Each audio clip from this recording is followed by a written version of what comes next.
আসসালামু আলাইকুম রাহমাতুল্লাহ। দূরে এবং কাছে যে যেখান থেকে আমার ভিডিও দেখছেন, আশা করি প্রত্যেকে ভালো আছেন, সুস্থ আছেন। আলহামদুলিল্লাহ, মহান আল্লাহ তাআলার অশেষ রহমতে আমিও ভালো আছি, সুস্থ আছি। প্রতিদিনের মতো আমি নতুন আরও একটি রেসিপি নিয়ে হাজির হলাম। আমি রান্নার রানী আফরোজা। তো পুরো ভিডিওটা স্কিপ না করে দেখার অনুরোধ জানাচ্ছি। আজকে আমি রান্না করব লেয়ার মুরগি। তো লেয়ার মুরগিটা আমার ভীষণ পছন্দ, কার কার পছন্দ কমেন্ট করে জানাবেন। এখানে আমি 2 কেজি পরিমাণ লেয়ার মুরগি নিয়েছি। এখন মশলা দিয়ে ম্যারিনেট করে রেখে দেব। 2 চামচ পরিমাণ আদা বাটা, 2 চামচ পরিমাণ রসুন বাটা, 1.5 চামচ পরিমাণ লবণ দিয়েছি, লাগলে পরে আবার দেব। 2.5 চামচ পরিমাণ দিয়ে দিলাম হলুদের গুঁড়া, 2.5 চামচ পরিমাণ শুকনো মরিচের গুঁড়া দিয়ে তারপর দিয়ে দিলাম 2 চামচ পরিমাণ ধনিয়া গুঁড়া আর দেব 2 চামচ পরিমাণ জিরা গুঁড়া। সব মশলা হাতে মেখে মাংসটাকে এক সাইড করে রেখে দেব আধা ঘন্টার জন্য। আধা ঘন্টার বেশি রাখলেও সমস্যা নাই, তবে আধা ঘন্টা না রাখলে মাংসটার ভিতরে মশলা ভালো করে ঢোকে না আর খেতেও বেশি একটা মজা হয় না। মাংস এভাবে ম্যারিনেট করে রেখে রান্না করলে টেস্টি অনেক বেশি হয়। তো আধা ঘন্টা পর আমি আজকে রান্নাটা প্রেসার কুকারে করব আর ঝটপট করে ফেলবো, সেজন্য প্রেসার কুকারে বসাইছি। আর এখন তো মনে করেন গ্যাস থাকেই না, বিদ্যুতের উপরে তারপর এলপি গ্যাসের উপরে চলতে হয়, তো একটু সেভ করার জন্য প্রেসার কুকারে বসাইলাম। তো এখন পেঁয়াজ আর তেল দিয়ে ভালোভাবে ভেজে নিচ্ছি। পেঁয়াজটাকে একটু গোল্ডেন ব্রাউন করে ভেজে নেব। তো আপনারা যারা যারা আমার ভিডিওটা ফেসবুক পেজ থেকে দেখছেন, ফলো দিয়ে সাথে থাকার অনুরোধ করছি।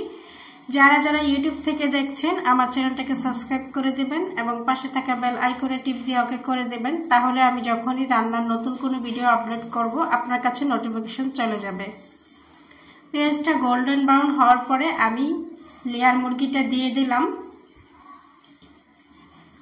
দিয়ে নেড়ে চেড়ে মিক্স করে কষিয়ে নেব।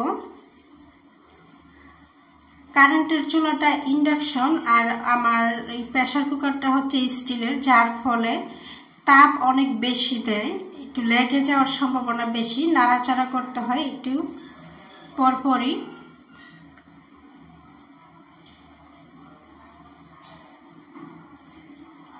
নাড়াচাড়া করতে করতে বেশ অনেকটা পানি চলে এসেছে চিকেন থেকে।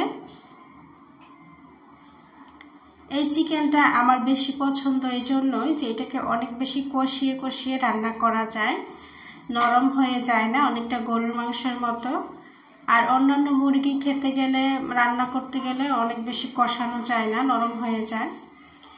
এই পর্যায়ে আমি দিয়ে দিলাম কিছু গরম আস্ত মশলা, তেজপাতা দিয়েছি, দারচিনি দিয়েছি আর দিয়েছি এলাচ 4-5টার মতো, আর একটা মাঝারি সাইজের টমেটো দিয়ে দিয়েছি। মাংস রান্নায় টমেটো দিলে মাংসের টেস্টটা অনেক বেশি বেড়ে যায়। আর 4-5টা কাঁচামরিচ দিয়েছি, আমার কাছে কাঁচামরিচের ফ্লেভারটা ভালো লাগে।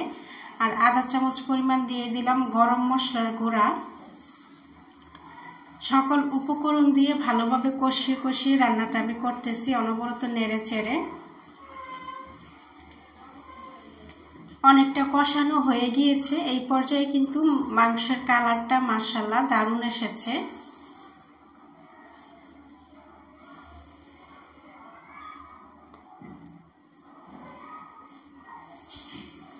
এই পর্যায়ে আমি আলু দিয়ে দেব।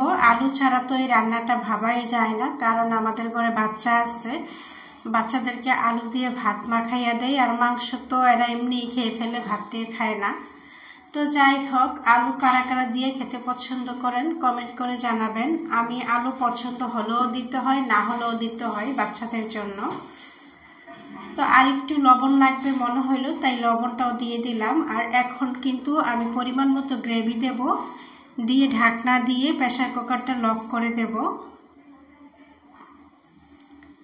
পরিমাণ মতো আমি দিয়ে দিয়েছি গ্রেভি। আর আমি রান্নাটা যেহেতু করব, বেশি শীষ দেওয়াবো না, প্রেসার কুকারে মাত্র একটা শীষ দেওয়াবো। একটা বেশি 2টা শীষ দিলে মাংসটা বেশি সিদ্ধ হয়ে যায়, আর বেশি সিদ্ধর মাংস আমার কাছে ভালো লাগে না। তো একটা শীষ দিয়ে ওঠানোর পরে এই হইল আমার তরকারি রান্নার ফাইনাল লুক। কেমন হয়েছে আমার লেয়ার চিকেন রান্নাটা বন্ধুরা কমেন্টস করে জানাবেন। আমি আবার চেক করে দেখছিলাম সব কিছু সিদ্ধ হয়েছে কিনা। এখান থেকে একটা মাংস খেয়েও দেখছি সিদ্ধ হয়েছে, আলুগুলো সিদ্ধ হয়েছে। এখন আমি খাবারের জন্য পরিবেশন করে নিচ্ছি।